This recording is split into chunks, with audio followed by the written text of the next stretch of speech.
This video was sponsored by Bad Boys, Mean Girls, and the Manic Pixie Dream Girl. More about that later in the video.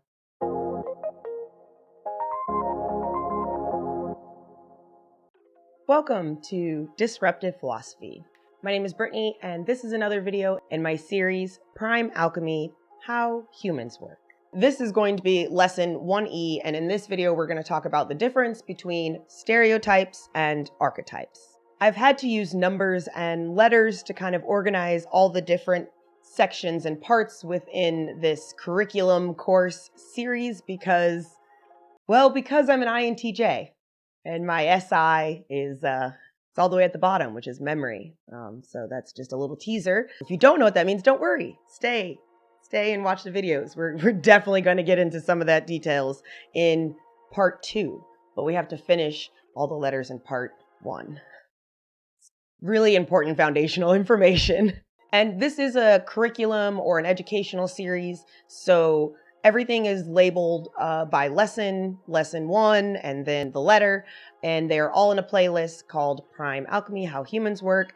And if you have any sort of topics or terminology within this video that is not resonating with you or you don't understand, I have probably talked about it in the past videos in the series.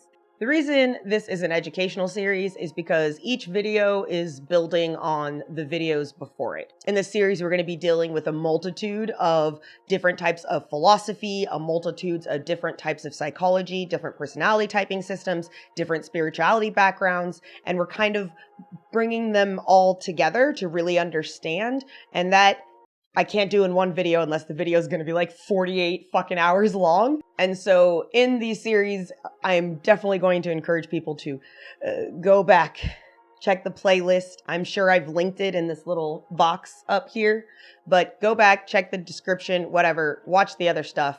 All right, that's enough introduction.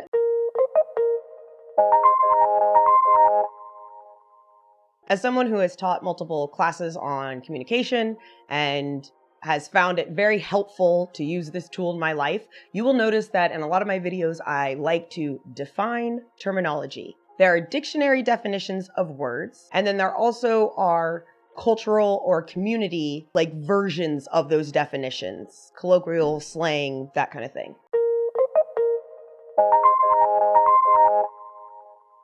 So let's start out with defining stereotype.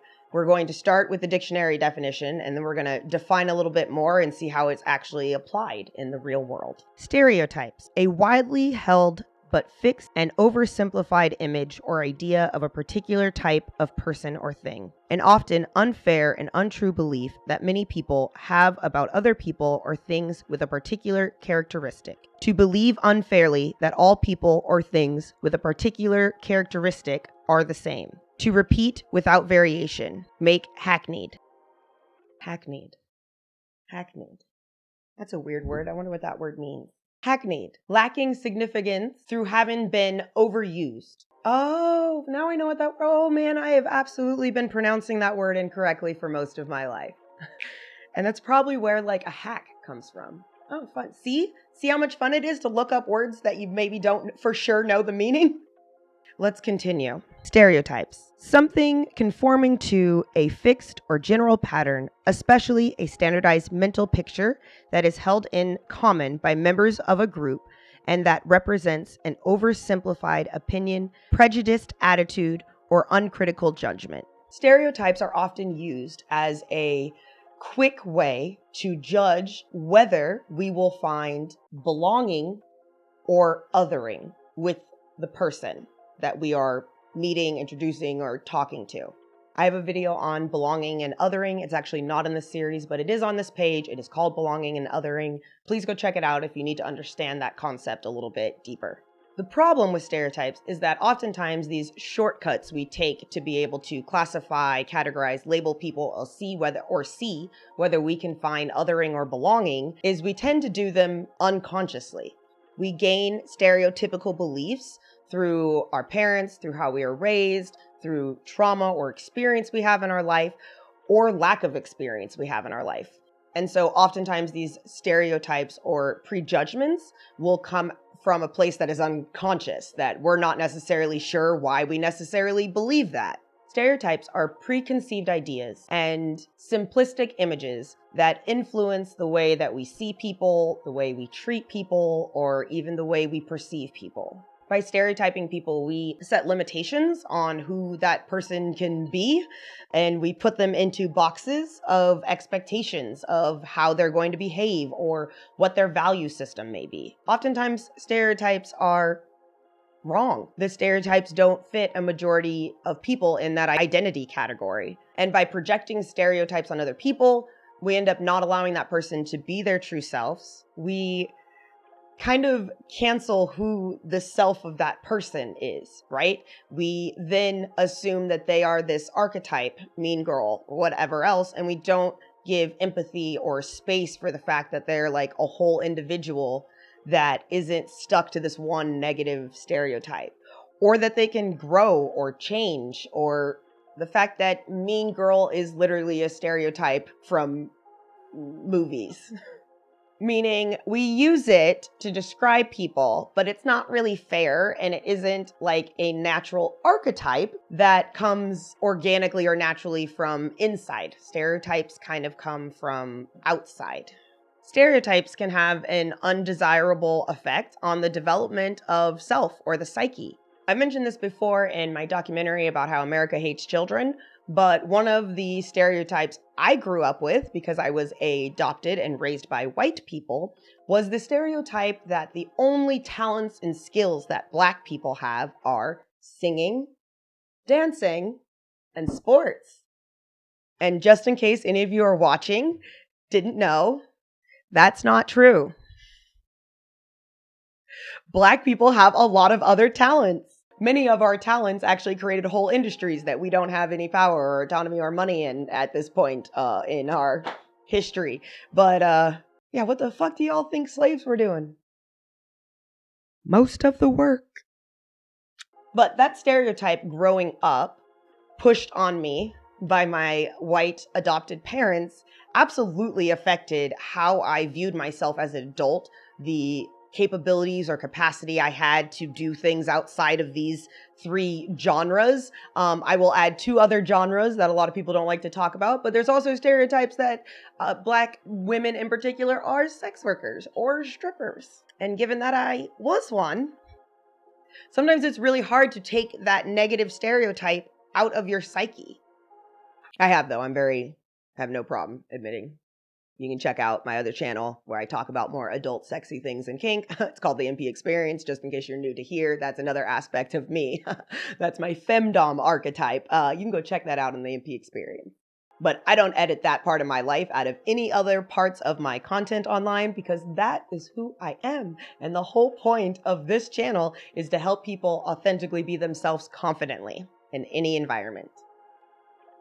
Common stereotypes that affect children's lives in America are stereotypes about academic success, career choice, attitude towards sharing family responsibilities, emotional life and romantic relationships, body image, identity expression. All these are areas in which stereotypes affect children, sometimes traumatize them, and also how stereotypes affect our own self-individuation or our own view of ourselves and who we are and who we're presenting to the world and our confidence. Some of the categories of stereotypes that we deal with in society every day are gender, race and ethnicity, sexuality, social class, disabilities, age, nationality, religion, politics. Genuinely, I don't think we need a lot of examples of stereotypes in these different categories, but I am going to talk about a few that affect boys and girls because we start these stereotypes very young. I think lots of us understand a lot of the stereotypes about race, a lot of stereotypes about class, those types of things. Some stereotype comparisons for boys and girls. Girls are seen as more docile and want to please others. Boys are not as good at listening to instructions or less attentive. Girls will sometimes sulk too long over next to nothing.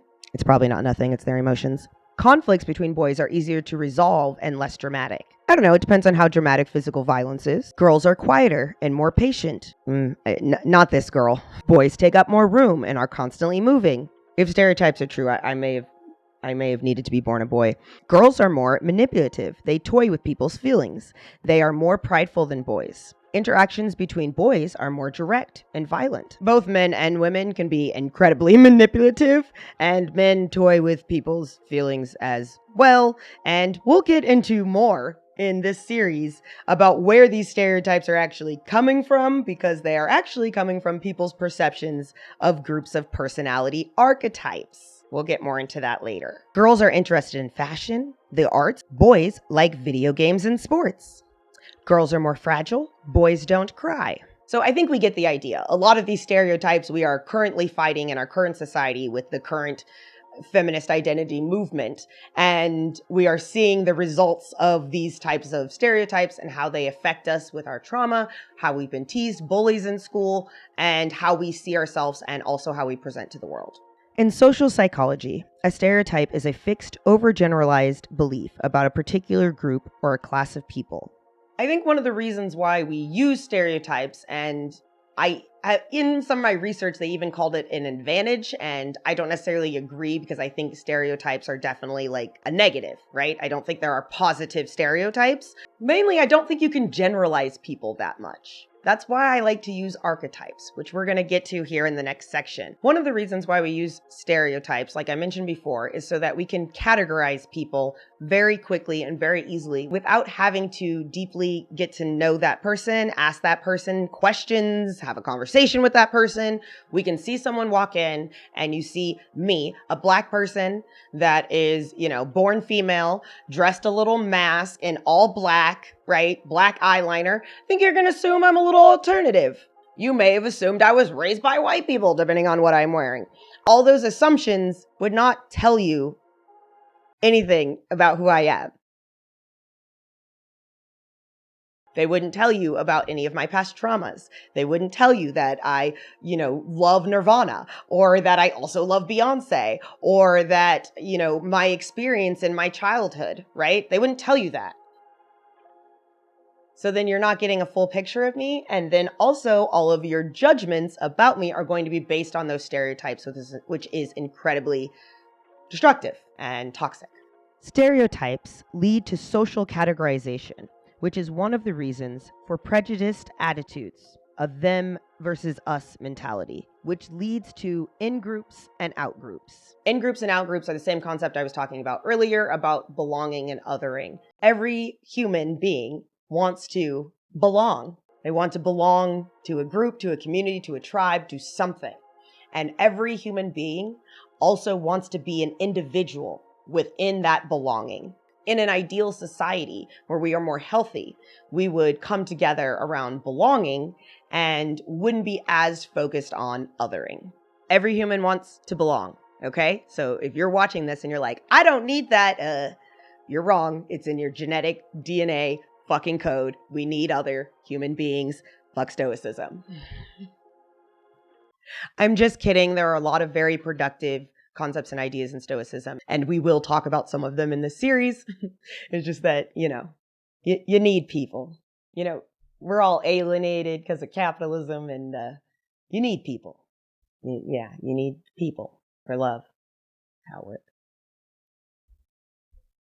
Stereotypes also lead us to make judgments about people that may be incorrect in a negative way, but also may be incorrect in a belonging way, which causes us to belong to groups that maybe aren't productive or healthy, or maybe are toxic for us. An example of this is a lot of young men that have gotten sucked into the far right. Those men are lonely. They probably suffered abuse as a child. They probably have not been encouraged, taught healthy masculinity, been able to truly express themselves, and they just want to belong. They just want to have community. If a bunch of right-winged, fascist Nazis have resources and are going to talk to them and be genuinely interested in them, oftentimes they don't really care what the ideology is. They just want to belong. And that's an example, but we all do that. on every side of the aisle, everywhere on the political chart, we all sometimes end up belonging to groups that we shouldn't belong to, that may be toxic or unhealthy for us, because we just really need to belong. There's nothing wrong with that. It's innately in you. Don't blame yourself. Blame the environment, the society we live in. Not the actual environment like nature. Don't blame that. Nature is also innocent. I mean like the capitalist environment. Oh my gosh. All right.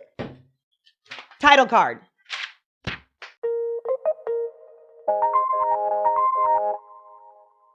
Endless repetition has engraved these experiences into our psychic constitution, not in the forms of images filled with content, but at first only as forms without content, representing merely the possibility of a certain type of perception and action. The word archetype was coined by Carl Gustav Jung. Hey, Daddy Jung. And it was meant to refer to internal characters, processes, images, or narrative patterns that show up in our unconscious, whether it's the collective unconscious or the personal unconscious. Those themes or archetypes end up showing in reality through art, through literature, stories, science, dreams, fantasies, and other human creations. The term has its roots in Greece with the original Grecian word arcane, I believe.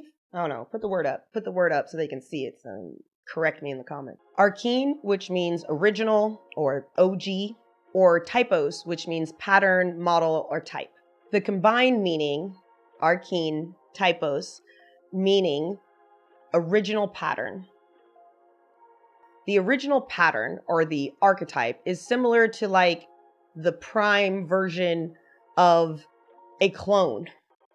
It's the OG, OG. It's the original, it's the best, it's the GOAT.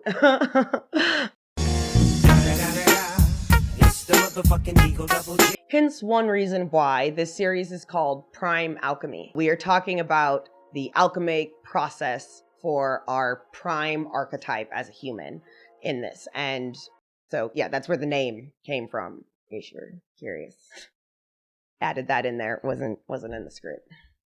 So, archetype means original pattern, okay? And I think I mentioned and used this as an example in one of the earlier videos in the series, but I want people to think of archetypes as like, when it comes to humans, that humans having a head, a body, places for 2 arms, place for 2 legs. That's our archetypal form, physical form, right?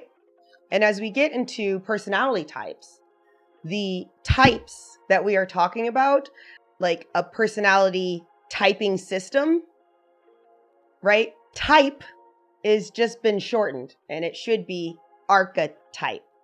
These are personality archetypes, okay? So they're the prime form or the original form of a personality, but it hasn't been filled in yet with that individual's subjective life experience. Again, if you've been watching these videos, you know that I love to use Westworld as an example, but Westworld definitely has a few different scenes where they are literally like printing out the bodies for the host robots, and you can see the original archetypal form for the body, right? Before they add in all the details of who that individual is going to be or look like.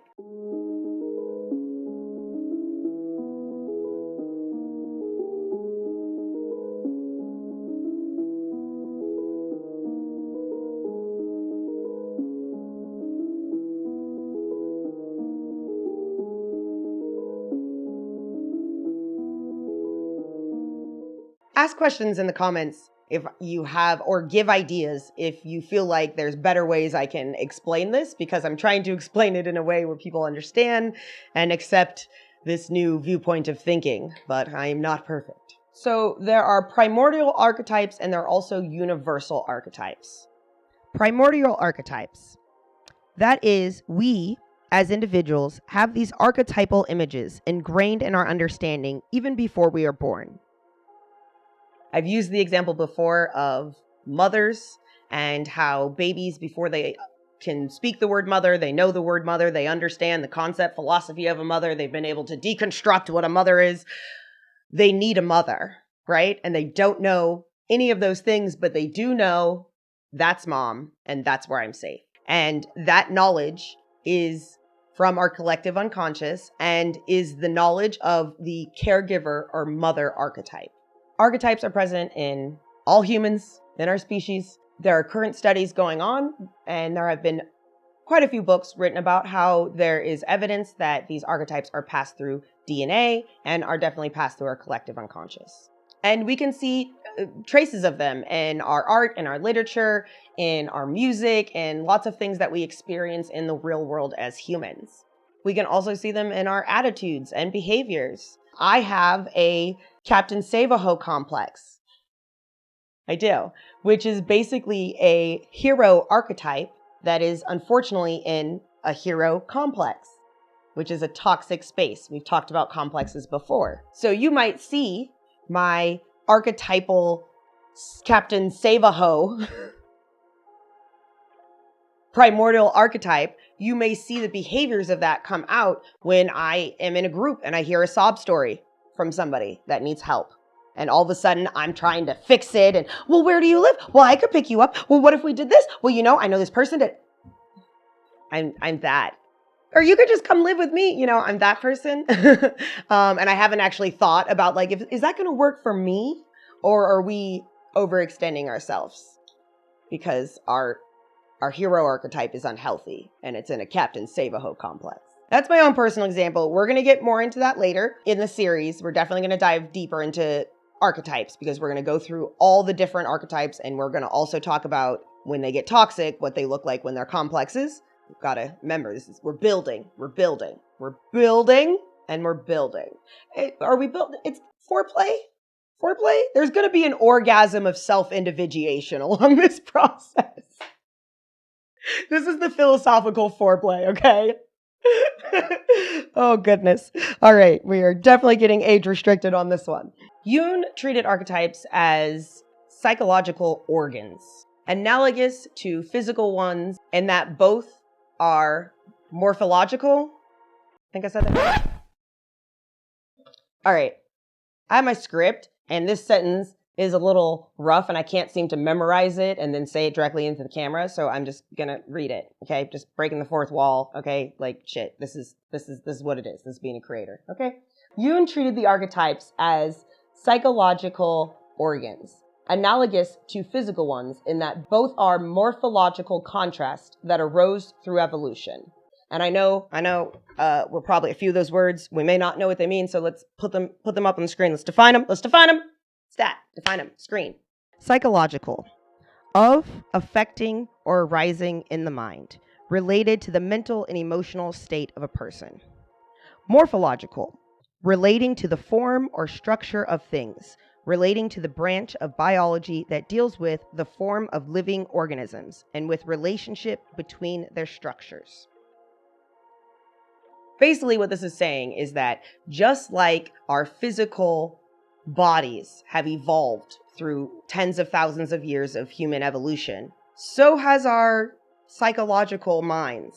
Archetypes are used to individuate, merge the whole self and our psyche, and archetypes also help us find our role within our tribe, our community, or society. So think of who you are, the self, the person, right? For me, the Brittany, and all of her inside of here, outside of here, right? All of that as an amalgamation or... No, cut that out. New analogy, okay? Imagine you have a committee in your head, okay? Committee. Let's say all 12 archetypes are up there. They may not all be engaged, but for this little story, we're going to imply you have all 12 archetypes, okay? Actually, let's put the archetype picture up on the screen. So there are 12 archetypes.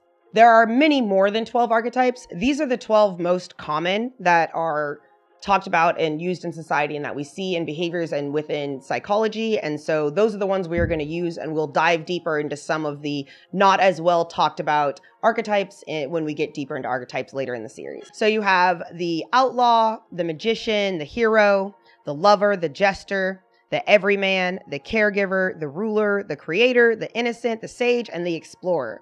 And they all have different drives, and they normally have pretty focused drives, right? Your caregiver isn't trying to be a hero, if you get that, right? Now, look, my hands, that fucking hitting shit.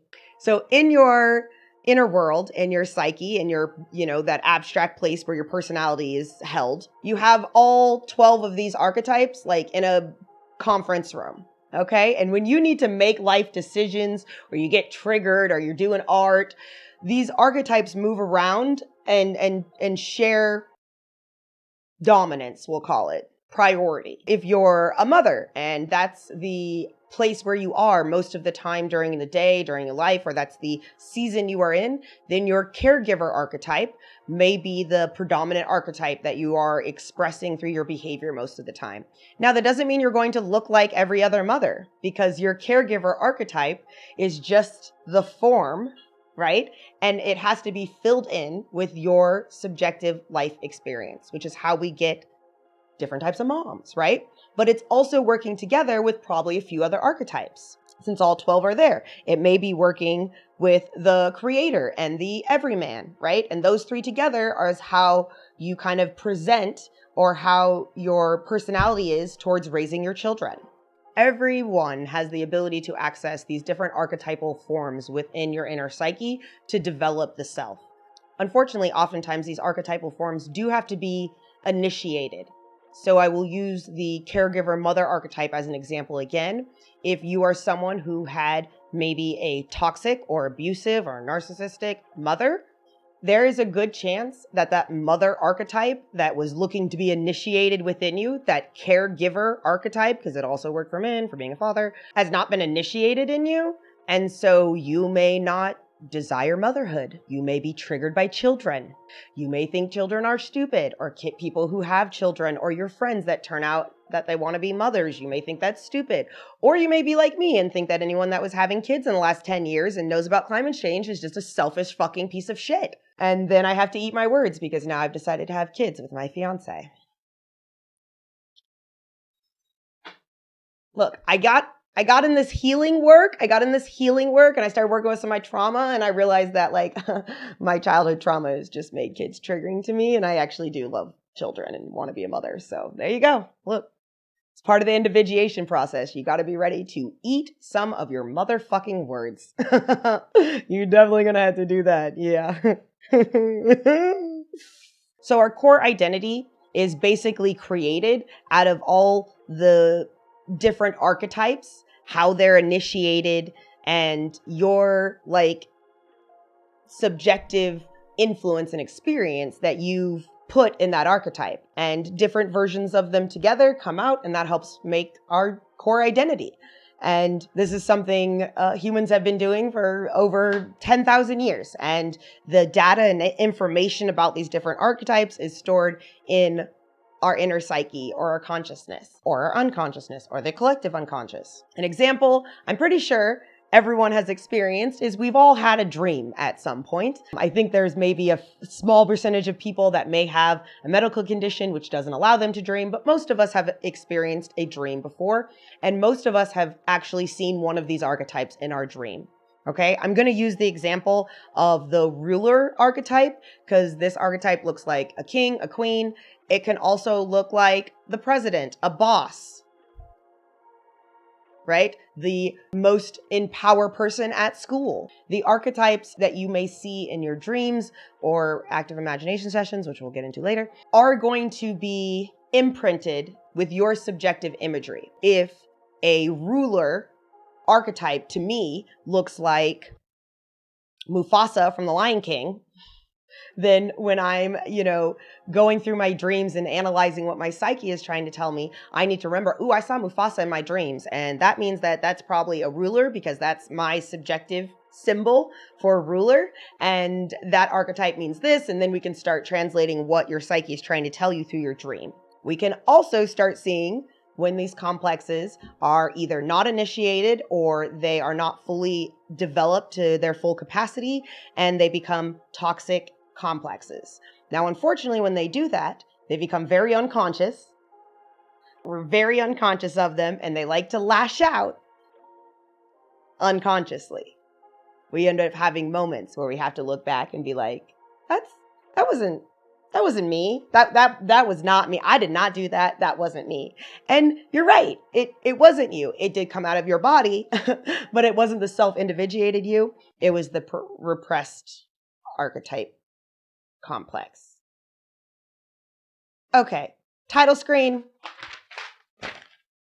Conclusion. Let's wrap this up.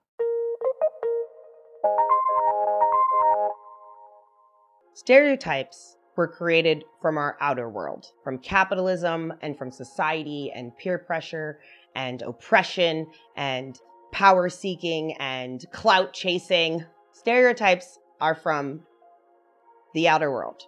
Archetypes come from our inner world, come from our psyche, come from the collective unconscious and your personal unconscious. So whereas stereotypes give us certain categories to put people in, to judge people, archetypes help us focus on filling in our own primordial archetypes with our subjective life experience so that they can be individuated at their fullest capacity, and we can be healthy archetypes that are productive and loving and empathetic and helpful to our communities, to our tribes, to our families, and also to ourselves. Archetypes focus on us filling in our own subjective experience into a prime form in order to highlight our uniqueness within that form, while still allowing us to identify and experience belonging within a group. Last script sheet. That's it. Archetypes. I wanted to make this video, especially before we got into more of the personality stuff, because a lot of times when people don't understand or haven't learned a lot of this personality typing or cognitive functions, or just hear me talk about these things, they think that I am identifying stereotypes, that I'm trying to label them in a negative way when we talk about, an INTJ or an ENTJ or whatever else. What is often getting misunderstood is they think that I am stereotyping when I am archetyping. Humans are difficult to figure out, and archetypes, I'm going to tell you, in my experience, as I've been doing this for years and using this as part of my way to communicate with the humans in my life, my tribe, my community in my life, it's incredibly helpful. It's incredibly helpful for myself to be like, oh, I am absolutely in my caregiver archetype right now. I'm in my artist archetype right now. Or my artist just hang out with my musician and now we over here fucking doing magic, Okay? Helps you understand you better. Archetypes, stereotypes. There's a difference. I'm not stereotyping you. We're figuring out your primordial form. And then you get to tell me about your subjective life experience. And then I get to know you. It's so much fun. Okay, that's it. That's the end of the video. That's in the topic. I don't have any more script notes. So, do the YouTube things. Yeah, this is when we do the YouTube things, the clicks and the clacks and the like-itties and the hip thrust and the do all that, please. Yes, you see me, okay? Algorithm, not a big fan of this. So if you think this is important, share it and do those other things. Check out my other channel, Disruptive Bodies. I try to go live on there at least once a month, and there's clips. Sometimes I go live more than that. And yeah, I think that's it. That's it. Videos. Oh, bye. I mentioned this before in my documentary. Relax. Archetype. The term has its The term our inner psyche that helps us blah, blah, blah.